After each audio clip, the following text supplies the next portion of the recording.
इस एपिसोड की स्टार्टिंग से ही हमें दिखाया जाता है हॉक्स को जो कि फोन में बात कर रहा होता है और वो बात करने वाला दाबी होता है। एक्चुअल में वो कुछ पिछले सीन्स के बारे में बात करते हैं जहाँ पे एंडावोरा ने काफी ज्यादा पिटाई कर दी होती है। यहाँ पे हॉक्स और दाबी के बीच में एक डील फाइनेंस होती है जहाँ पे वो उसे उसकी नॉर्मल्स की लोकेशन बता सके, लेकिन वो कहता है कि पहले तुम अपनी विलन के लिए प्रूव करो कि तुम विलन्स के साथ जुड़ना चाहते हो। उसे लिए एक काम भी दिया जाता है। सभी लोग उसे देखते हैं कि वो फोन पे बात कर रहा तो उन्हें लगता है कि वो अपनी गर्लफ्रेंड से बात कर रहा होगा, जिसके बाद वो बात करने लगता है और हमें पता चलता है उस बंदे की लोकेशन जहाँ पे वो एक फोन बूथ के अंदर होता है और वो फोन बूथ से ही बात कर रहा होता है, जहाँ पे वो बोलता है कि तुम अब इस तरह हमसे बात कर रहे हो फोन में, शायद अगर हीरोज को पता चल गया तो उन पर शक करेंगे तुम पर। जिस पर वो कहता है ऐसा कुछ नहीं होगा, मैं काफी ज्यादा इस चीज के लिए वर्ल्ड पहले से ही हूँ, तो रिस्क तो लेना ही पड़ेगा और अगर तुम्हें हमारे साथ आना है तो ये सारे रिस्क तुम्हें अपने आप ही उठाने पड़ेंगे। अभी फोन में बात करता है जहाँ पे हॉक्स उसे लोकेशन मांगता है नॉर्मस की, लेकिन वो नॉर्मस की लोकेशन देने के लिए मना कर देता है। जहाँ पे वो कहता है कि लीग ऑफ विलन्स एक एंटी हीरोज हैं, जहाँ पे वो नंबर ऑफ हीरोज की हर एक टाइमिंग पर लोकेशन जानना चाहता है। हॉक्स ये सारी इंफॉर्मेशन गवर्नमेंट को देता है। गवर्नमेंट ये सारी चीजें सुनती है और काफी ज्यादा सोच में पड़ी होती है कि वो ये सारी चीजें अब कैसे हैंडल करेंगे। दाबी से बात करते समय उन्हें पता चलता है कि हर चीज का एक कोड बनाना होगा जिससे वो नॉर्मस की लोकेशन पॉइंट आउट कर सकें, जल्द से जल्द ही दी जाएगी हॉक्स को। और हॉक्स काफी लंबे समय से ही नॉर्मस से बात करने के लिए तरस रहा होता है। दूसरी तरफ में दिखाया जाता है हॉक्स को क्या काम मिला है, जिसके बाद वो एक और हीरो के पास आता है और उससे बात करता है, जहाँ पे वो बात करता है कुछ पिछले सीन्स के लिए, जहाँ पे उस बंदे ने फाइट की होती है एंडावोरा के साथ ही शायद से। न्यू हीरो ने अपना अपना घर अभी अभी रिस्टोर किया होता है, जहाँ पर हमारा हॉक्स पूछता है कि किसी बंदे के अगर लंग्स निकाल लिया जाए तो वो कितने लंबे समय तक जिंदा रह सकता है। अब वहाँ पे वो खुद को एक्सपोज करना पड़ेगा उसे अगली बार से। वो ये सारी चीज सोच ही रहा होता है कि हॉक्स अपने फेदर्स को निकालते हुए कहता है ये काफी ज्यादा बुरा है। और सीन शिफ्ट होता है आसमान की ऊंचाइयों में, जहाँ पे हमारा हॉक्स 500 रुपए में लैंड करने की सोच रहा होता है। अपने फोन को चेक करता है जहाँ पे उन्हें कोई भी हीरो का नेटवर्क नहीं मिलता, जिससे वो समझ जाता है कि उसकी लोकेशन फिलहाल ट्रेस नहीं की जा सकती है। और ये कहते ही वो वहां से उड़ जाता है। कुछ उसके हाथ में एक बैग भी होता है, अगर आपने नोटिस किया हो, शायद ये उसी बंदे का लंग्स है। हॉक्स जो होता है कहता है ये इस साल का आखिरी दिन है।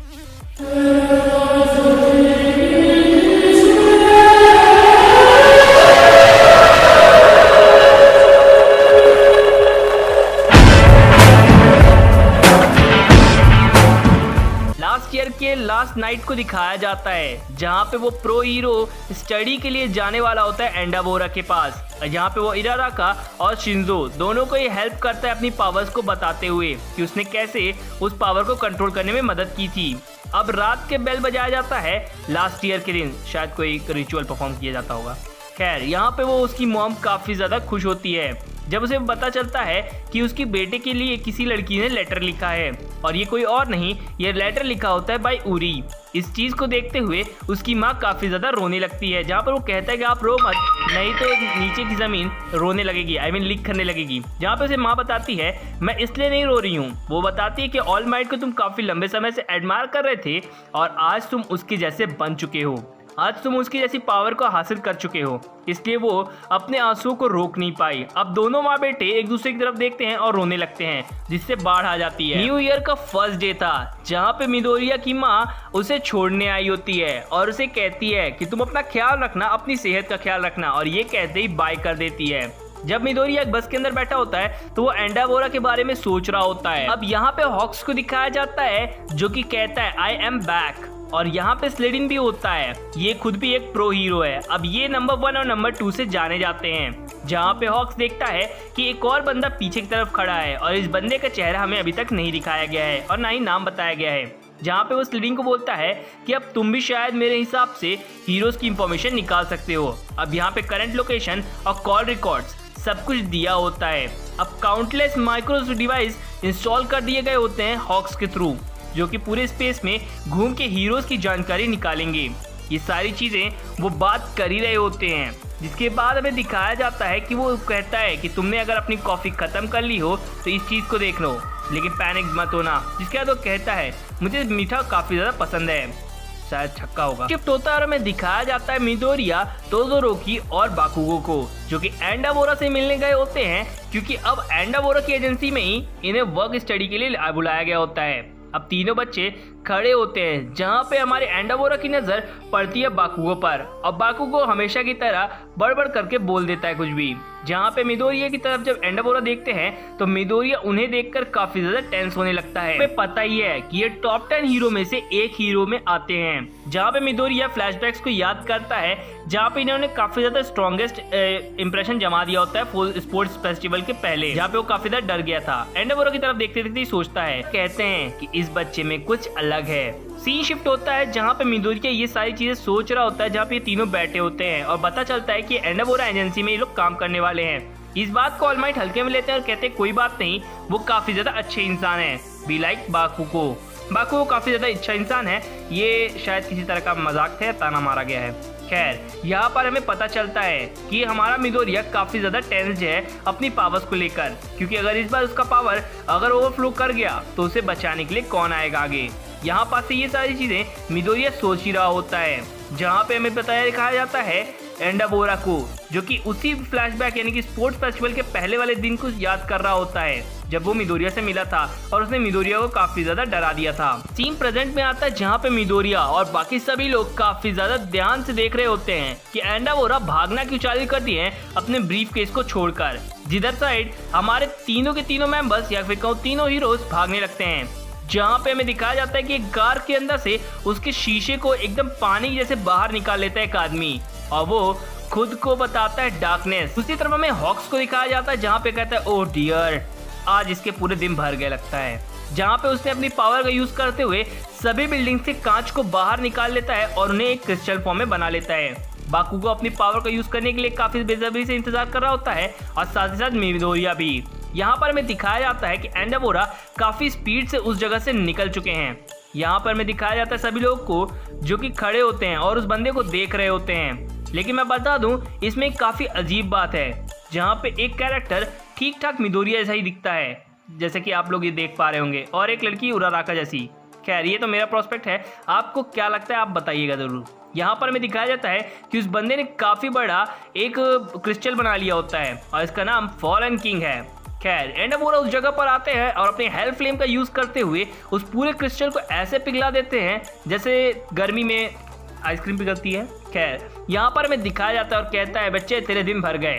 जिसके बाद हमें दिखाया जाता है उस फॉलन किंग को, जिसकी फट के हाथ में आ जाती है और वो भागने लगता है, जहाँ पे उसके साथी एंडाबोरा को मारने की कोशिश करते हैं और हॉक्स, बाकुगो और मिडोरिया आकर उसे बचा लेते हैं। यहाँ पे मिडोरिया हॉक्स को देखकर काफी ज्यादा शॉक में होता है। अब यहाँ पास से हॉक्स मिलने जाता है डायरेक्टली तोदोरोकी के पास, क्योंकि वो उसका सन है एंडाबोरा का।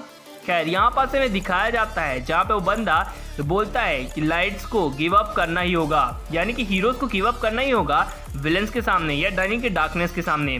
अब यहाँ पे सभी लोग खड़े होकर देख रहे होते हैं, जहाँ पे मिडोरिया अपना नाम बताता है हॉक्स को। हॉक्स कहता है हाँ मुझे पता है, ब्लैक शैडो के टाइम पे मिले थे, मुझे अच्छे से याद है, लेकिन उस वक्त मैं काफी ज्यादा परेशान था, इसलिए मैं तुमसे बात नहीं कर पाया और वो मेरा साइड किक था। मैंने सही कहा है ना?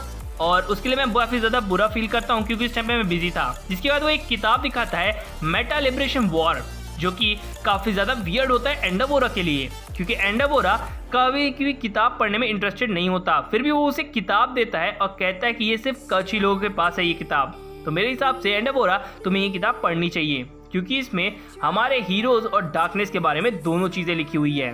जिसके बाद यहाँ पर वो कहता है क्या कहते हो, तुम्हें इस बुक को पढ़ना चाहिए है ना। जिसके बाद हमें दिखाया जाता है हमारे हॉक्स का सीरियस फेस। एंडाबोरा सोच में पड़ा होता है, ये बंदा जब भी मुझसे मिलता था तो हंसते हुए बात करता था, कभी भी मुझसे मतलब सीरियस फेस में नहीं आकर बात किया करता था, लेकिन आज कुछ अलग है, आज इसके बात करने के तरीके में कुछ अलगपन है। जिसके बाद वो उसकी किताब देता है और कहता है कि इसे जरूर पढ़ना और मेरा फेस देखना छोड़ दो, और कहता है कि इसे जरूर पढ़ना। जिस पर मिडोरिया कहता है कि क्या ये किताब हमें भी मिल सकती है जिससे हम पढ़ सकें। जिसके बाद वो कहता है हाँ बिल्कुल क्यों नहीं, और वो तीनों की तो एक एक किताब दे देता है। और हॉक्स जब जाने लगता है तो वो कहता है इस किताब को जरूर पढ़ना, जो कि इसका सेकंड पार्ट है। वो मैं पर्सनली रिकमेंडेड कर रहा हूँ तुम्हें। और जो मैंने हाईलाइट किया है उसे काफी ध्यान से पढ़ना, तुम्हें सब कुछ पता चलेगा। सीन शिफ्ट होता है और हमें एंडावोरा एजेंसी को दिखाया जाता है जहाँ पे सभी के सभी मेंबर्स आकर काफी ज्यादा खुश होते हैं और उसके 30 से भी ज्यादा साइड किक होते हैं, यानी कि एंडावोरा के 30 से भी ज्यादा साइड किक हैं और उन्हें पता चलता है कि काफी बड़ी एजेंसी है। बाकुगो इस बात से काफी ज्यादा खुश होता है कि उसे अब सब कुछ पीटने पाटने को मिलने वाला है। और यहाँ पे एंडावोरा का सन होता है जिसे देखकर और लोग मिलकर काफी ज्यादा खुश होते हैं कि तभी एक रिक्वेस्ट डिस्पैच होती है जहाँ पर एरिया 32 पे जाके उन्हें पेट्रोलिंग करनी होती है। अब इस बात को सुनते ही सब जगह भगदड़ मच जाती है और यहाँ पर हमें पता चलता है कि 100 से भी ज्यादा जॉब्स आती हैं, या फिर कहूँ 100 से भी ज्यादा रिक्वेस्ट आती हैं। और एक कमरे को दिखाया जाता है जहाँ पे एंडावोरा बैठ के पढ़ रहा होता है, यानी कि ये ओसी का ऑफिस है। यहाँ पास से में इसका कोई सेंस नहीं पता चलता एंडावोरा को। जहाँ पे वो कहता है इस बुक में कुछ शायद अलग ही होगा, जहाँ पे हॉक्स हमेशा मुस्कुरा के बात करने वाला और पर्सनल रिस्पॉन्सिबिलिटी हमेशा मतलब खुद की रिस्पॉन्सिबिलिटी समझने वाला आज मुझे एक बुक क्यों देके गया है, ये काफ़ी ज़्यादा अननेचुरल है। और वो एक सेकंड पार्ट को पढ़ने की कोशिश करता है जहाँ पे उसे समझ में आता है कि हाईलाइट किए हुए जो शब्द हैं इसका मतलब है कि उसने कोडिंग की हुई है। जहाँ पे हॉक सब समझ जाता है कि जो मैंने कोड्स वहाँ से लाए हैं शायद अब तक में एंडावोरा ने उसे डिकोड भी कर लिया होगा। हो सकता है कि उसने मेरे एक्सप्रेशन को भी काफी अच्छी तरीके से अगर समझा होगा तो वो सारी चीजें समझ लेगा। दूसरी तरफ एंडावोरा इन सभी चीजों को लेकर और पढ़कर काफी ज्यादा शॉक में होता है क्योंकि हर 1 लाख से भी ज्यादा विलन्स अब इकट्ठा होने वाले हैं। एंडावोरा ये सारी चीजें पढ़ता है और काफी ज्यादा शॉक में होता है। दूसरी तरफ में हॉक्स को दिखाया जाता है जहां पर हमें पता चलता है कि 4 महीने बाद अब फाइट होने वाली है जो कि काफी बड़ा एक्शन लेंगे लीग ऑफ विलन्स। समझ में आता है कि आगे काफी बड़ा और काफी धमाकेदार चीज होने वाली है। तो यार मतलब क्या ही बताऊं, विलन्स अब 4 महीने बाद अब फाइट करने के लिए रेडी होंगे और इसलिए हमें हीरोज को भी पहले से प्रिपेयर करके रखना होगा। आपको मेरी एक्सप्लेनेशन अच्छी लगी हो तो प्लीज इस चैनल को सब्सक्राइब कर देना और बेल आइकन को भी प्रेस कर देना। Thank you.